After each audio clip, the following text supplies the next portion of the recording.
എല്ലാവർക്കും ഹൃദയം നിറഞ്ഞ സ്വാഗതം. ഇന്ന് നമ്മൾ നമ്മുടെ ജീവിതത്തിന് ഏറ്റവും അടിസ്ഥാനമായ ശ്വാസോച്ഛ്വാസ പ്രക്രിയയെക്കുറിച്ചാണ് പഠിക്കാൻ പോകുന്നത്. നമ്മൾ ഓരോ നിമിഷവും ശ്വസിക്കുന്നു, പക്ഷെ അതെങ്ങനെ നടക്കുന്നു എന്ന് അധികം ആളുകൾക്ക് അറിയില്ല. ഇന്ന് അത് വളരെ ലളിതമായി നോക്കാം. ശ്വാസോച്ഛ്വാസത്തിന്റെ അടിസ്ഥാന പ്രക്രിയ സാധാരണയായി ഒരു മിനിറ്റിൽ ഏകദേശം 15 പ്രാവശ്യം പൂർണ്ണമായ ശ്വാസോച്ഛ്വാസ ചക്രം നടക്കുന്നു. വായു ആദ്യം മൂക്കിലൂടെ കടന്ന് pharynx, larynx, trachea, bronchial system, alveoli വരെ എത്തുന്നു. എപ്പിഗ്ലോട്ടിസ് എന്ന ചെറിയ ഫ്ലാപ്പ് ഭക്ഷണം കഴിക്കുമ്പോൾ ശ്വാസനാളം അടച്ച് ഭക്ഷണം ഭക്ഷണനാളത്തിലേക്ക് മാത്രം പോകുന്നത് ഉറപ്പാക്കുന്നു. ലാരിങ്സിൽ വോക്കൽ കോർഡ്സ് ഉണ്ട്. നമ്മൾ സംസാരിക്കാനും ശബ്ദമുണ്ടാക്കാനും അതാണ് സഹായിക്കുന്നത്. വായുവിന്റെ ഘടകങ്ങൾ. നമ്മൾ ശ്വസിക്കുന്ന വായുവിൽ ഏകദേശം 79% നൈട്രജനും 20% ഓക്സിജനും 0.04% കാർബൺ ഡൈ ഓക്സൈഡും ഉണ്ട്. പുറത്തേക്ക് വിടുന്ന വായുവിൽ നൈട്രജൻ അതേ 79% തന്നെ, ഓക്സിജൻ കുറച്ച് 16%, കാർബൺ ഡൈ ഓക്സൈഡ് 4.04%, വർദ്ധിക്കും. പുറത്തേക്കുള്ള വായു ചൂടും ഈർപ്പവുമുള്ളതായിരിക്കും. അതുകൊണ്ട് മിറർ മുന്നിൽ ശ്വാസമിടുമ്പോൾ വെള്ളത്തുള്ളികൾ കാണാം.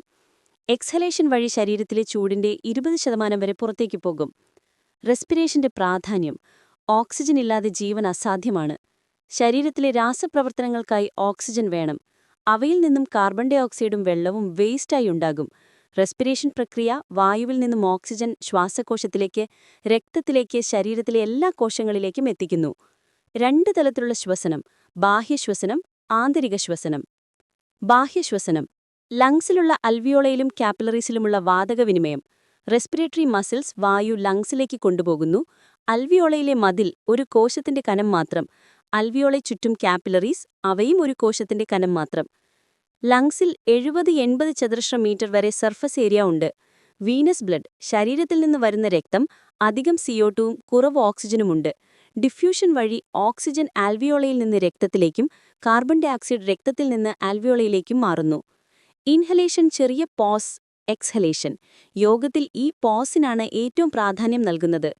ആന്തരിക ശ്വസനം ആർട്ടറീസിന്റെ മതിൽ കനം കൂടുതലായതിനാൽ ഡിഫ്യൂഷൻ അവിടെ നടക്കില്ല. കാപ്പിലറീസിൽ മാത്രം വാതകവിനിമയം നടക്കും. ഓക്സിജൻ രക്തത്തിൽ നിന്ന് ടിഷ്യൂയിലേക്ക് പോകുന്നു. കാർബൺ ഡൈ ഓക്സൈഡ് സെൽസിൽ നിന്ന് പുറത്തുവരുന്നു. എക്സ്ട്രാ സെല്ലുലർ ഫ്ലൂയിഡിൽ ബ്ലഡ് സ്ട്രീമിലേക്ക് തിരിച്ചു ലങ്സിലേക്ക് മടങ്ങുന്നു.